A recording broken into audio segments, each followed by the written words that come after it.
20h sur la télévision Futur Média. Bonsoir à toutes et à tous. Bienvenue à cette principale édition. Les titres, c'est tout de suite. Mauvaise passe pour la communauté sénégalaise en Algérie, victime d'une série de violences. Ils réclament l'aide des autorités pour un retour au pays. Vous entendrez tour à tour dans ce journal M. Pierre Manga, le porte-parole des Sénégalais, et l'ambassadeur du Sénégal en Algérie, son Excellence Pape Oumar Ndiaye. 130 millions sur 3 milliards que leur doit l'État du Sénégal. Les travailleurs d'Ama Sénégal sont en colère. Ils fustigent ce qu'ils jugent comme un manque de considération de la part des autorités. Pour leur avocat, Maître Massorne Kane, cette somme de 130 millions est dérisoire et ne peut en aucun cas satisfaire aux attentes de ces ex-travailleurs. La correction sur place, une des innovations du bac 2016 au centre Seydou Nourou Tall des professeurs, s'y a-t-elle déjà? Toutefois, ces derniers jugent insuffisant le quota de correcteurs affectés aux différentes matières. Vous les entendrez au cours de cette édition. Et puis l'invité du 20h est Moussa Dembélé, président de l'Arcade. Il est interrogé par Antoine Diouf. Une interview à suivre tout de suite après cette édition. Voilà pour les titres. Le développement, c'est tout de suite.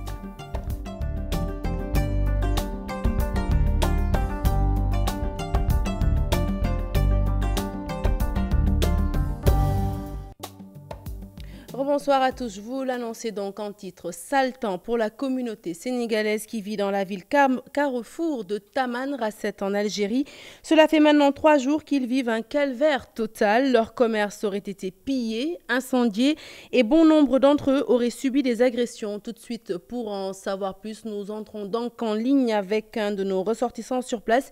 Il s'agit de leur porte-parole, Pierre Manga. Monsieur Manga, bonsoir. Oui, bonsoir. Alors, Monsieur Manga, pouvez-vous revenir sur les circonstances de cette violence dont vous faites l'objet? Oui, sincèrement parlé, parce que nous sommes très fatigués. Ils ont allumé nos bagages et en plus, ils ont dit cette nuit, on ne doit pas dormir ici à 1h, on ne doit pas rester ici. Parce que les gens doivent attaquer ici aussi à 1h. Ils ont allumé nos bagages, ils ont tout plan. Ils ont tout plan que ce qu'on avait. Quand vous dites ils ont, c'est qui ils? Est-ce que vous les connaissez? Ils sont venus dans notre maison. Ils sont pris des pierres. Ils ont commencé à jeter et des bouteilles. Ils font sur les bouteilles des essences.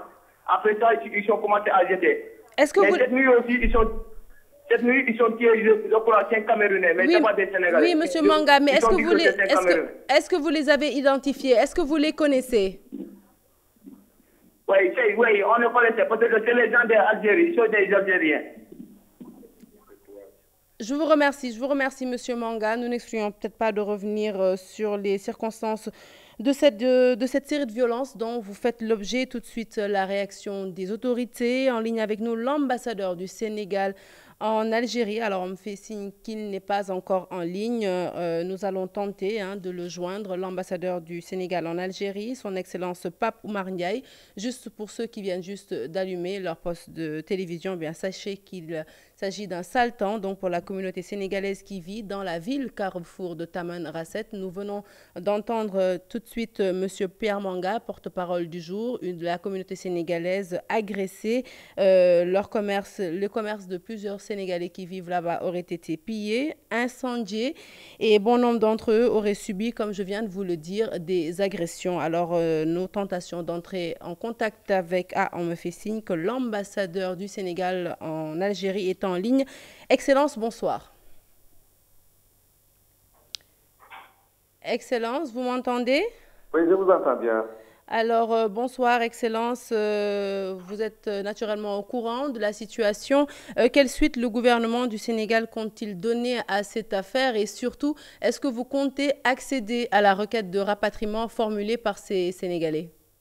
Bon, je voudrais d'abord préciser une chose. C'est que quand il y a eu les événements là-bas, le président de l'association des Sénégalais de Taman Rasset nous a appelé à l'ambassade pour nous informer et nous assurer qu'il n'y avait pas parmi les victimes de Sénégal. Nous avons également pris contact avec le consulat du Niger sur place, parce que le Nigeria a un consulat là-bas, parce qu'ils ont beaucoup de milliers de ressortissants. Ils nous ont confirmé également qu'il n'y avait pas de Sénégalais parmi les victimes, ceux qui ont subi des dommages. Alors c'est pourquoi nous comprenons difficilement le point de vue de Dia. Mais ce qu'on peut dire, c'est que l'ambassade va se déplacer pour aller à Tamanrasset. Et je précise que Tamanrasset est à plus de 2000 km d'Alger. Est-ce que vous avez des affaires étrangères pour pouvoir se déplacer et y aller. Oui, Son Excellence. Est-ce que vous avez déjà dépêché une équipe sur place? Vous comptez le faire quand? Non, pas encore. Nous ne pouvons pas le faire parce qu'en Algérie, si une ambassade sort d'Alger, la capitale, il faut une autorisation du ministère des Affaires étrangères pour des raisons de sécurité parce que vous avez une escorte motorisée. Vous écrivez aux affaires étrangères. En principe, ils demandent 72 heures, mais dans les cas d'urgence, peut-être qu'on peut accélérer. En attendant, excusez-moi de vous interrompre, Excellence, mais vous comprenez que nous sommes un peu rattrapés par le temps. En attendant de vous rendre sur place, est-ce que vous entrez en contact régulièrement avec ces Sénégalais qui vivent là-bas? Absolument. Je vous ai dit que nous avons appelé plusieurs fois aujourd'hui et hier le président de l'association des Sénégalais et nous sommes également en contact avec le consul général du Niger qui, en notre absence, veille sur nos intérêts. C'est quand même un peu passez-moi l'expression, un peu bizarre ce que vous nous dites, parce que nous venons à l'instant d'avoir un porte-parole qui nous dit qu'ils sont jusque-là agressés. Comment expliquez-vous le fait qu'ils n'arrivent pas à accorder leur violence? Je crois que la personne la mieux autorisée pour parler, c'est le président de l'association des ressortissants sénégalais, qui est en même temps le président de l'association des ressortissants ouest-africains. Je crois que c'est la voix la plus autorisée sur place pour parler au nom des ressortissants sénégalais. Et lui, il nous a donné l'assurance. Et puis nous avons contacté également la wilaya, la préfecture de Tamanrasset, qui nous a assuré que les autorités ont pris les dispositions pour... Non, mais finalement, Son Excellence, entre ce que vous nous dites et ce que nous disent les autres, on se perd un peu. Qui doit-on croire? Enfin, je veux dire, le Sénégalais qu'on a réussi à joindre tout à l'heure. Vous avez un Sénégalais qui vous parle. Si vous voulez, je peux vous donner le numéro de téléphone du président de l'association des Sénégalais, vous l'appelez? Nous ne manquerons pas de l'appeler sûrement dans nos prochaines éditions, mais encore une fois, vous réitérez donc ce que vous venez de dire, aucun Sénégalais ne serait concerné par cette série d'agressions ni de violences. Voilà.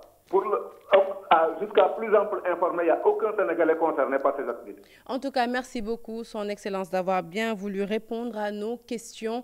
Tout de suite, donc, nous passons à l'actualité politique. Protocole de Rebeuss ou engagement financier. Il faut, dans tous les cas, des documents clairs pour en attester l'existence. Les propos sont de Thierno Bokoum, le chargé de communication du Rewmi, reproche à Maître Ousmane Seye d'avoir émis de fausses accusations à l'égard de son leader. Il ajoute par ailleurs que priorité devrait plutôt être accordée au dernier rapport de l'OFNAC. Fatou Kinedem, Thierno, Laurent Mendy l'ont rencontré. Reportage. L'original de ce document est entre les mains et déposé au rang de minute dans le cabinet de maître Pape Sambara Diop, notaire, qui nous a délivré des copies. Il y avait 21 milliards en tout. Celle qui aurait déposé ce document, maître Nafissatou Diop Cissé, l'ex-notaire d'Idrissa Seck, refute-t-elle cette information? À travers la presse, elle se veut claire. Il n'y a jamais eu de protocole de Rebeuss et cela, j'ai eu à le répéter plusieurs fois. Je pense que les gens ne comprennent pas la définition du mot protocole. Dans cette affaire, il y a eu un document financier qu'on ne peut pas présenter comme un protocole. C'est en fait un engagement qui lie deux personnes. Protocole de Rebeuss ou engagement financier, l'essentiel pour Thierno Bokoum, c'est d'édifier les Sénégalais sur la question. Qu'ils sortent le document, s'ils ont ce document-là. En réalité, ils ne sortiront pas de document. Parce que même le notaire, Maître Pape Sambara, a fait une déclaration. Il leur a demandé de sortir le document également. Alors, nous attendons ce document-là. S'ils ont des preuves, qu'ils le sortent. S'ils n'en ont pas, qu'ils se taisent à jamais. Les scandales financiers à n'en plus finir, le chargé de la communication du parti Rewmi d'aller plus loin. Les citoyens doivent d'abord être édifiés sur le dernier rapport de l'OFNAC.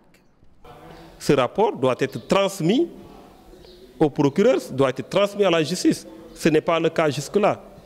Donc parlons d'abord de ces scandales-là avant d'en arriver à des scandales imaginaires. 130 millions de francs CFA pour plus de 1700 ex-travailleurs d'Arma Sénégal. Maître Massorna Kane estime que c'est une goutte d'eau par rapport aux attentes. Pour rappel, la créance qui date de 10 ans est évaluée à 3 milliards de francs CFA et pour l'heure, le montant de 130 millions débloqué sera restitué au niveau de l'agence judiciaire de l'État. Maître Massorna Kane est interrogé par Fatou Kinedem, Tcherno Amandi. La première fois que ça a été fait, on a eu beaucoup de mal pour distribuer ça à plus de 1700 agents. Donc c'était vraiment une goutte d'eau par rapport à ce que les gens attendaient. Et il y avait des promesses fermes pour payer. Des promesses depuis 10 mois. On s'attendait à ce que la dette soit globalement payée, les 3 milliards, ou à défaut qu'il y ait au moins la moitié qui soit versée. C'était des engagements qui avaient été pris.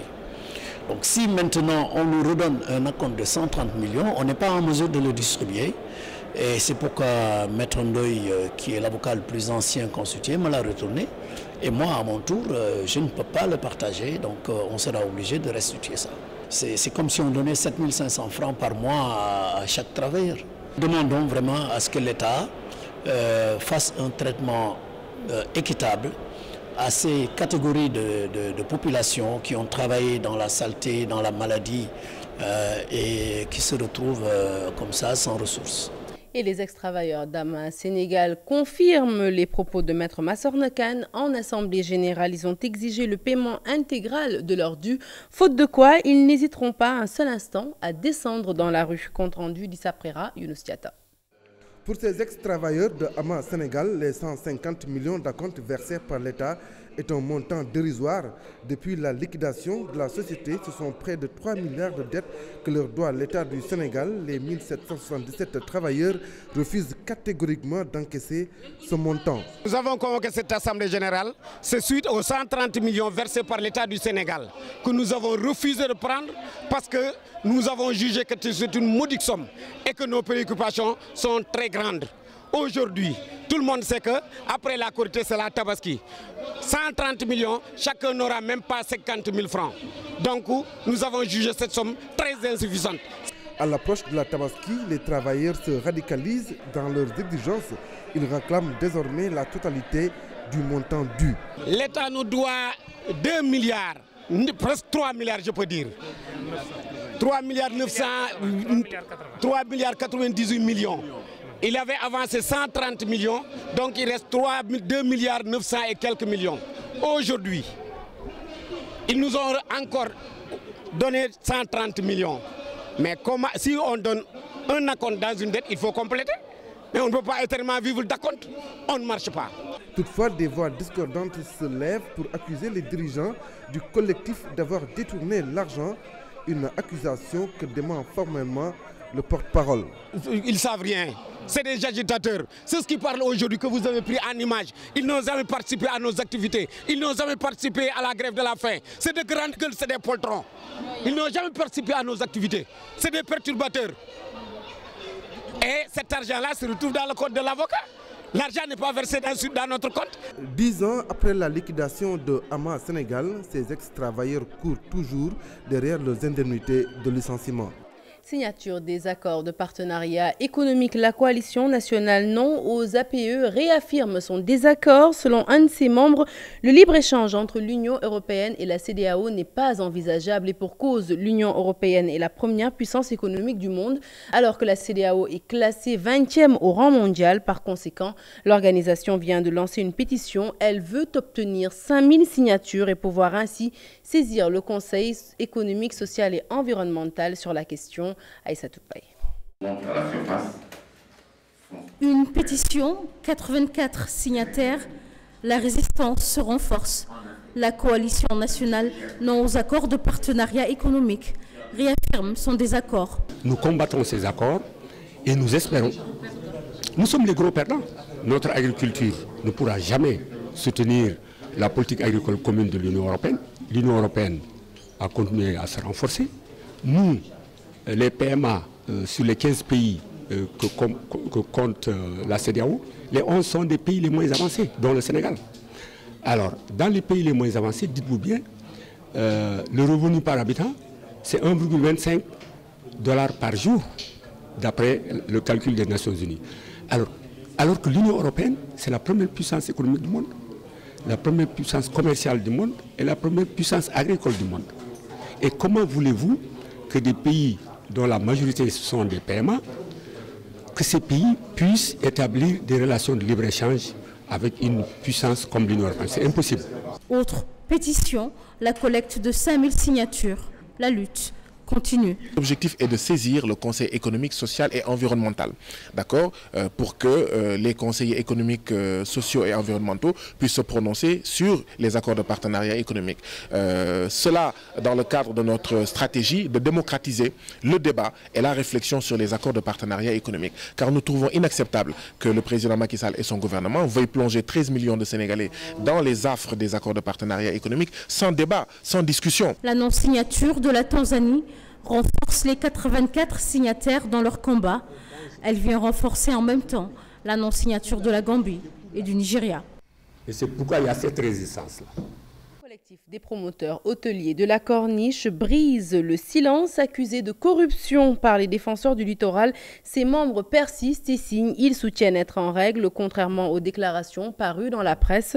Le collectif informe par ailleurs l'État que 1200 emplois risquent de tomber à l'eau. Il a fait face à la presse. Compte rendu signé Maïmouna Ndiaye. Nous avons déjà commencé à grandir. 4 projets réunis, des investissements chiffrés à des dizaines de milliards, des travaux de construction stoppés, des promoteurs désemparés. Le PSE, le plan Sénégal émergent, ce que notre gouvernement veut, c'est développer le pays. Si nous investissons, c'est parce que le gouvernement nous incite à le faire. Des organes sont créés pour inciter à l'investissement. Des entreprises sont érigées pour faire de l'exploitation, du développement. Et une fois qu'elles sont érigées, on voudrait les raser. Ça ressemble à du spoiler. Le collectif des promoteurs hôteliers de la Corniche, accusé de corruption, balaie d'un revers de main et parle de contre-vérité. Ce qui est grave dans cette affaire, c'est que les banquiers ne nous font plus confiance. Les services de l'urbanisme ont tranché, le cadastre, ainsi que tous les services en charge de la construction. Et pourquoi un bon jour, un groupe se lève et dit qu'il est contre, je ne comprends pas. Mieux, ces entrepreneurs interpellent l'État. Pour eux, leur secteur doit être assaini. Il faut quand même que l'État regarde, même par rapport à des gens aujourd'hui, qui essaient de créer des associations, qui cherchent le pouvoir par des moyens de pression, n'est-ce pas, qui ne disent pas leur nom. N'est-ce pas? Moi, je pense que c'est ça la réalité. Nous-mêmes, en tant qu'emploi créé, nous subissons, n'est-ce pas, des pressions sociales, nous subissons, montre quand même qu'il y a un besoin de création d'emplois. Et le tourisme est une activité capable, n'est-ce pas, de répondre favorablement, n'est-ce pas, à ces demandes. Le collectif des promoteurs hôteliers de la Corniche ne compte pas baisser les bras. Leur conviction, l'intérêt de la nation doit primer. Dans la lutte, les acteurs sont appuyés par les travailleurs du secteur hôtelier et les populations riveraines. Et puis sachez qu'au cours de ce face-à-face avec la presse, l'architecte Malick Faye a décoché des flèches à l'endroit de son collègue Pierre Atepa Goudiaby.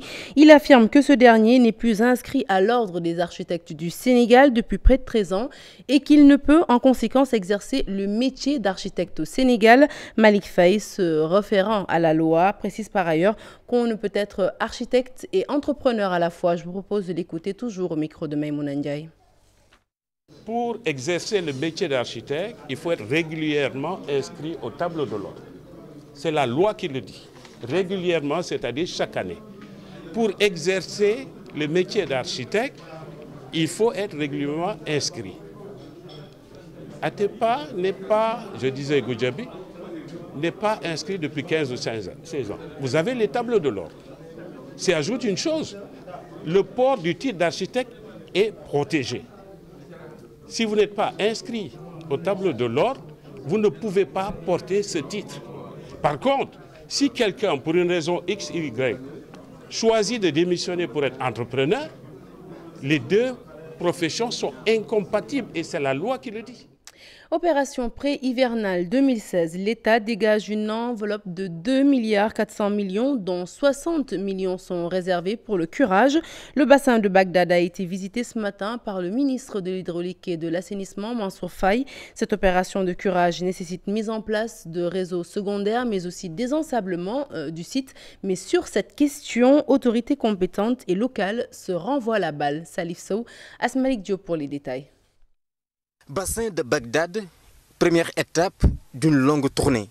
Ici, l'heure est au décapage. Et les travaux se déroulent normalement, donc les ouvriers sont à pied d'œuvre et nous pensons fortement que le bassin va retrouver en tout cas sa capacité totale pour pouvoir contenir les eaux qui sont drainées à ce niveau-là. Ici 20 jours, comme l'a dit l'entreprise, les travaux seront entièrement terminés dans l'ensemble, en tout cas au niveau de ce bassin-là, et nous pensons la même chose au niveau de tous les canaux qui sont présentement en train d'être curés. Donc il y a une enveloppe globale qui est dégagée, qui tourne autour de 2,4 milliards, 2,6 milliards, donc pour les opérations pré-hivernage. Mais tout n'est pas rose en cette veille d'hivernage dans cette partie mal lotie de la banlieue de Carroise. L'avertissement sort de la bouche de la présidente de la commission cadre de vie à la mairie de Djidé-Thiaroye-Kao. On demande des réseaux secondaires parce qu'il y a des quartiers périphériques, des bassins de rétention qui sont sous les eaux en période de pluie. Et ça, c'est anormal. On voudrait aussi un système de pavage tout autour de ces bassins. Il y a les eaux de pluie. Si ça réussit, ça va amener avec elle le sable et ça va obstruer les bassins de rétention. Le désensablement et le pavage des alentours des bassins de rétention des eaux de pluie ne sont pas toutefois inclus dans les opérations pré-hivernales. Mais le problème que vous soulevez ici, l'essentiel de ces problèmes, c'est des problèmes de la commune. C'est de la commune quand même de nettoyer la ville, d'éviter que les réseaux soient ensablés. Pour lutter contre l'hivernage, comme l'a dit, on va aller voir, mais il faut que tout le monde fasse son rôle.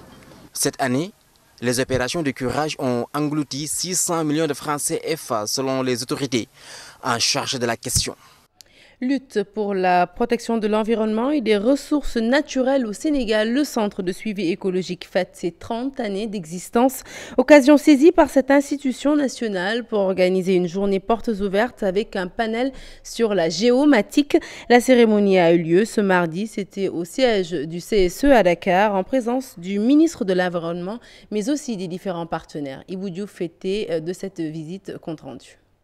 30 années d'existence, le centre de suivi écologique reste fidèle à sa mission. Cette année, une autre bougie, un anniversaire pour magnifier et évaluer tout un combat, celui de la gestion des ressources naturelles avec le CSE. Voilà une institution qui est née des flancs d'un projet de développement classique. Dans nos pays en Afrique, il y a tellement de projets que nous menons. Mais une fois les projets terminés, quels que soient les résultats obtenus, on oublie. Mais le Sénégal, en 1986, des autorités qui étaient là ont eu une vision de mettre en place une institution pérenne à partir d'un projet qui prenait fin. Depuis, le CSE rayonne aussi bien sur le plan national que sur le plan sous-régional. Et donc, pour nous, c'était important de venir accompagner le CSE pour fêter ses 30 ans. La veille environnementale comme corps de métier, une manière de contribuer à la connaissance et à la gestion durable des ressources naturelles. Le CSE est un outil extrêmement pertinent pour nous du point de vue politique parce que c'est une structure qui produit deux rapports extrêmement importants et essentiels pour la prise de décision. 30 ans de géomatique au service de l'environnement et des ressources naturelles. La géomatique, c'est un outil de travail. Parce que la géomatique comprend la télédétection que vous connaissez et qui utilise les images satellitaires. Ça comprend les systèmes d'information géographique qui sont des outils d'analyse spatiale et d'aide à la prise de décision. Et le Sénégal a toujours, à travers le CSE, travailler avec la géomatique. Au Sénégal, le centre de suivi écologique est à l'avant-garde du dispositif mis en place par le gouvernement.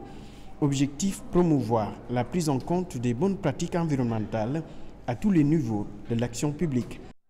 Parlons éducation à présent, la correction sur place. Une des innovations du baccalauréat 2016 au centre Seydou Nourou Tall de Dakar, jury 976. Eh bien, la correction de l'épreuve d'anglais a déjà démarré. Pour chaque matière, 2 correcteurs ont été mobilisés, sauf pour la matière de l'économie. 2 correcteurs se partagent environ 300 copies, une tâche assez complexe pour certains. Des professeurs interrogés par nos reporters jugent la méthode contraignante, même si elle est transparente, Aminata Mbarisso. Le ramassage, le tri et la mise sous anonymat, la chaîne de travail démarre ainsi pour le président de jury et ses secrétaires.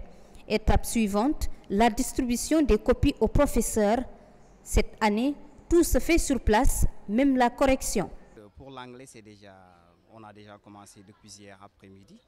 Donc je pense que les correcteurs sont là à côté et ils m'ont promis qu'ils vont me remettre les copies cet après-midi au plus tard à 17h. Si vous sortez avec les copies, on a noté plusieurs cas les années passées. Il se peut qu'il y ait des incendies, il se peut qu'il y ait des vols. La salle aménagée à cet effet, la voici. À l'intérieur, des professeurs concentrés, ils sont en pleine correction. Au menu, l'anglais. C'est une bonne méthode parce que ça permet aussi d'avoir un peu de transparence dans la correction. Je préfère pas. Franchement, c'est ennuyant. On n'a pas, parce qu'il y a beaucoup de gens qui n'ont pas, par exemple, l'habitude de travailler les après-midi. Seul hic, le délai risque d'être court. Certains ne pourront pas respecter les délais. Par exemple, moi, je viens de commencer. Et le soir, je ne peux pas corriger un personnel. Je ne peux pas. Je n'ai pas l'habitude de le faire. Ouais. C'est un peu fatigant parce que depuis 7 heures, je suis là. Je ne suis pas sorti même pour manger. Non. Bon, présentement, pour le premier tour, j'ai 150 copies à corriger. Ouais.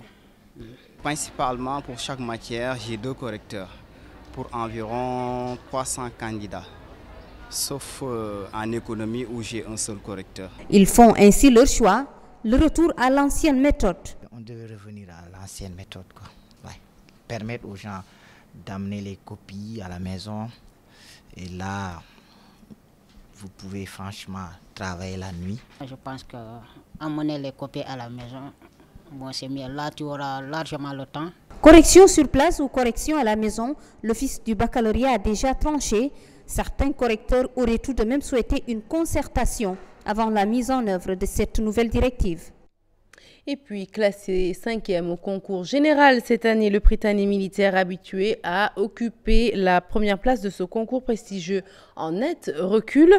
Pour les responsables de l'institution, ce résultat ne change en rien les performances de l'établissement. Toutefois, pour le meilleur élève de cette école, eh bien, il faut corriger cette baisse de régime au plus vite. Ousseynou Diop, Habib Sek, nos correspondants dans la vieille ville l'ont rencontré. Reportage. Prytanée militaire Charles Thiororé, l'école est connue pour ses performances au concours général, au baccalauréat et au BFM. Par exemple, pour l'année 2015, tous les candidats au BFM ont réussi à l'examen et plus de 98% de taux de réussite au baccalauréat, dont 100% en série S1. Pour 2016, le classement de l'école d'excellence 5e au rang général a fait couler beaucoup de salive. Le concours général, je dis que ne constitue pas le meilleur baromètre de mesure de la vitalité d'une école. Je pense que le baccalauréat, logiquement, et le BFM constituent également des baromètres extrêmement importants pour déterminer l'excellence d'une école. Le Prytanée militaire de Saint-Louis est une école d'excellence. Depuis l'annonce du classement des meilleurs établissements au concours général, les commentaires vont bon train. Le Prytanée militaire est classé 5e avec 11 lauréats. L'école a gagné les Olympiades en mathématiques au niveau national.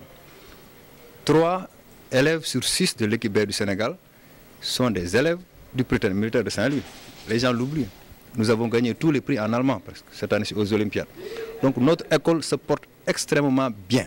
Les pensionnaires du Prytanée militaire ne doutent en aucun cas des performances de l'école. Amadou Moustapha Diadjou est le meilleur élève du PMS pour l'année 2016 avec une moyenne générale de 18,73. Selon lui, il s'agit d'une place perdue, mais qu'il faut récupérer le plus rapidement possible. Cette 5e place, c'était juste un échec.